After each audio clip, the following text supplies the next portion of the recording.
Okay, this is the conclusion of The Lion, the Witch, and the Wardrobe, Chapter 17, The Hunting of the White Stag. The battle was all over a few minutes after their arrival. Most of the enemy had been killed in the first charge of Aslan and his companions, and when those who were still living saw that the witch was dead, they either gave themselves up or took flight. The next thing that Lucy knew was that Peter and Aslan were shaking hands. It was strange to see her Peter looking as he looked now. His face was so pale and stern. He seemed so much older. It was all Edmund's doing, Aslan, Peter was saying. We would have been beaten if it hadn't been for him. The witch was turning our troops into stone left and right, but nothing would stop him. He fought his way through 3 ogres to where she was just turning one of your leopards into a statue. And when he reached her, he had the sense to bring his sword smashing down onto her wand instead of going directly for her, and simply getting made a statue of himself for his pains. That was the mistake all the rest were making. Once her wand was broken, we had begun to have a chance. If we hadn't lost so many already.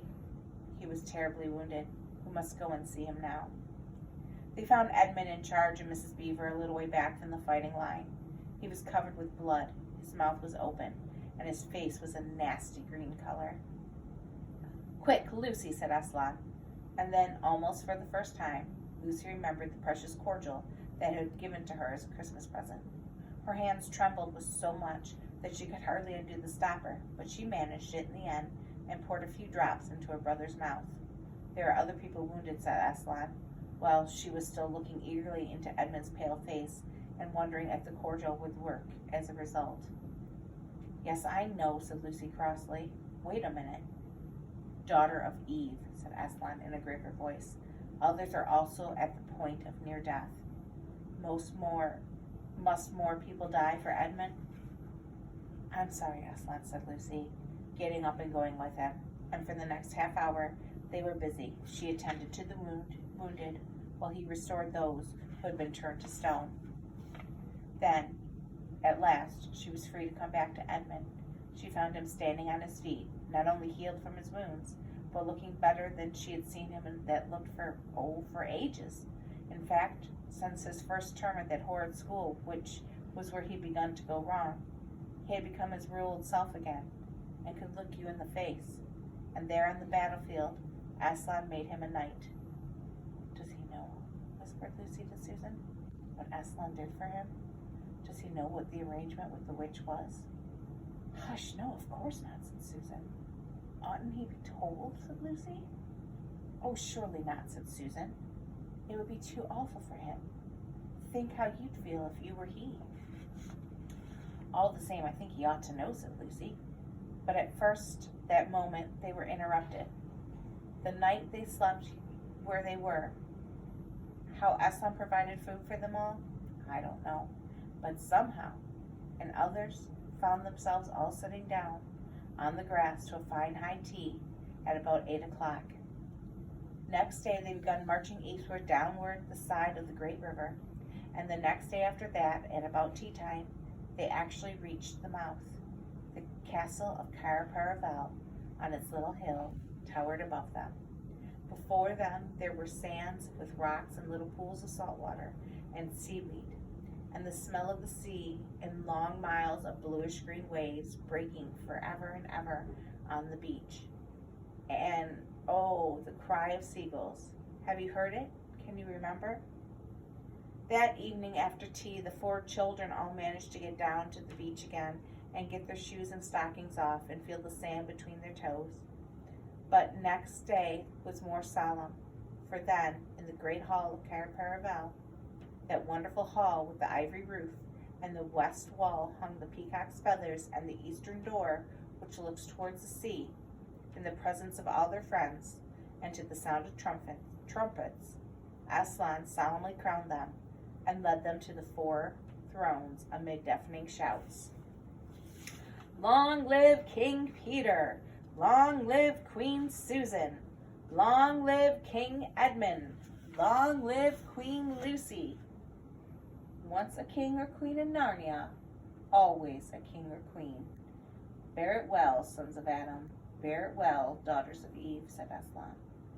And through the eastern door, which was wide open, came the voices of mermen and mermaids swimming closer to the shore and singing in honor of their new kings and queens. So the children sat on their thrones, and scepters were placed in their hands, and they gave rewards and honors to all their friends, to Tumnus the fawn, and to the beavers, and to the giant Rumblebuffin, to the leopards, and to the good centaurs, and to the good dwarfs, and to the lion. And that night there was a great feast in Cair Paravel, with revelry and dancing, and gold flashed, and wine flowed, and answering to the music inside, but stranger sweeting and more piercing came the music of the sea people. But amid these rejoicings, Aslan himself quietly slipped away. And when the kings and queens noticed he wasn't there, they said nothing about it, for Mr. Beaver had warned them. He'll be coming and going, he said. One day you'll see him, and another you won't. He doesn't like being tied down, and of course he has other countries to attend to. It's quite all right. He'll often drop in, only if you mustn't press him. He's wild, you know. He's not like a tame lion. And now, as you see, the story is nearly, but not quite, at the end. These 2 kings and 2 queens governed Narnia well, and long and happy was their reign. After much of their time was spent in seeking out the remnants of the White Witch's army and destroying them, and indeed a long time there would be news of evil things lurking in the wilder parts of the forest. A haunting here, a killing there, a glimpse of a werewolf one month, a rumor of a hag the next. But in the end, all that foul brood was stamped out, and they made good laws, and kept peace, and saved good trees from being unnecessarily cut down, and liberated young dwarfs and young satyrs from being sent to school, and generally stopped busybodies, interferers, and encouraged ordinary people who wanted to live and let live. And they drove back the fierce giant, quite a different sort from giant Rumblebuffin, on the north of Narnia, when these ventured across the frontier. And they entered into friendship and alliance with countries beyond the sea, and paid them all visits of state, and received visits of state from them. And they themselves grew and changed as the years passed over them. And Peter became tall and deep-chested man, and a great warrior, and he was called King Peter the Magnificent. And Susan grew into a tall, gracious woman with black hair that fell almost to her feet. The kings of countries beyond the sea began to send ambassadors asking for her hand in marriage, and she was called Susan the Gentle. Edmund was graver and quieter man than Peter, and great counsel and judgment. He was called King Edmund the Just. But as for Lucy, she was always happy and golden-haired, and all the princes in the parts desired to be their queen, and her own people called her Queen Lucy the Valiant. So they lived in great joy, and if they remembered their lives in this world, it was only as one only remembers a dream.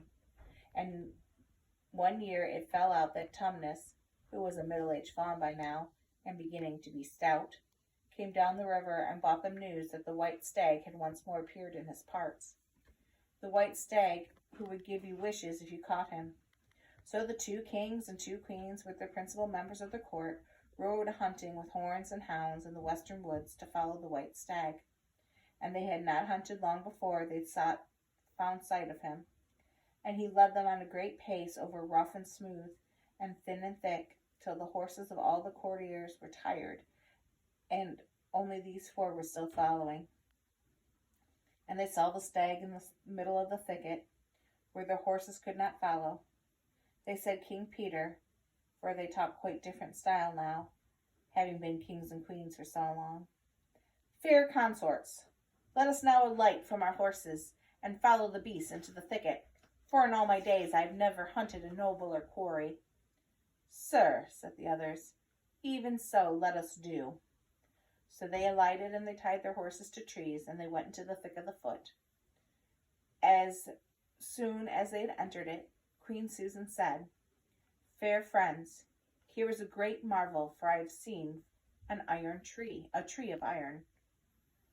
Madam, said King Edmund, if you look well upon it, you shall see it is a pillar of iron, with a lantern set atop therefore.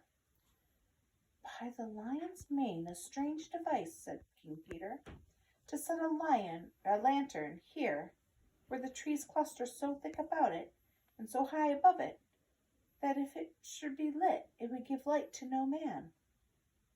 Sir, said Queen Lucy, by likelihood, when this post and lamp were set here, the trees were smaller in place, and fewer or none. This young wood and iron post is old. And then they started looking upon it. Then said King Edmund, I know not how it is, but this lamp on this post worketh upon me strangely. It runs in my mind that I have seen like it before, as if it were in a dream, or in a dream of a dream. Sir, answered they all, it is even so with us also. And more, Queen Lucy said, for it will not get out of my mind that if we shall pass this post of the lantern, either we shall find strange adventures, or else some great changes of our fortunes. Madam, said King Edmund, like the foreboding stirreth of my heart also. And in mine, fair brother, said King Peter. And in mine too, said Queen Susan. Wherefore my counsel, shall we lightly return to our horses and follow the white stag no further? Madam, said King Peter, therein I pray to have thee excuse me. For never since we four are kings and queens in Narnia have we set our hands to higher matter as battles, feasts, quests, and arms, acts of justice, and the like, and then given over. But always what we have taken in hand, the same we have achieved. Sister, said Queen Lucy, my royal brother speaks rightly, and it seems to me we should be shamed if for any fearing or foreboding we turn back from so noble a beast as we have in chase. And so I say, said King Edmund, and I have such desire to find the significance of a thing that would not be good to turn back for the richest jewel in all Narnia and all the islands. Then, in the name of Aslan, said Queen Susan, if we will all have it so, let us go on and take this adventure that shall fall to us.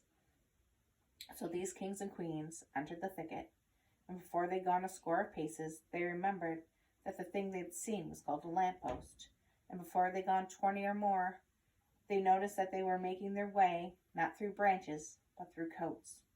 And the next moment they came tumbling out of the wardrobe door into an empty room. And they were no longer kings and queens in their haunting array, but rather Peter, Susan, Edmund, and Lucy in their old clothes.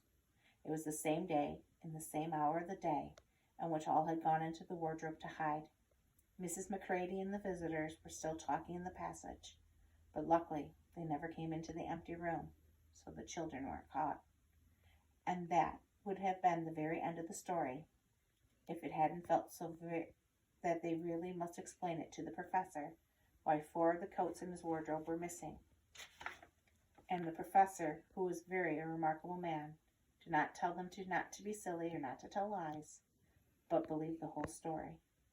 No, he said, I don't think it'll be any good to try to go back through the wardrobe door to get the coats. You won't get into Narnia again by that route. Nor would the coats be much use to you now if you did, huh? What's that? Yes, of course you'll go back to Narnia someday. Once a king in Narnia, always a king in Narnia. But don't go trying to use the same route twice. Indeed, don't try to get there at all. It'll happen when you're not looking for it. And don't talk to too many about it, even amongst yourselves. And don't mention it to anyone else. You find that they've had adventures in the same sort themselves.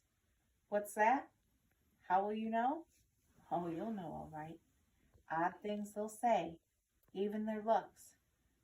We'll let that secret out. Keep your eyes open. Plus me, what do they teach at school these days? And that is the very end of the adventure of the wardrobe. But if the professor is right, it is only the very beginning of the adventures in Narnia.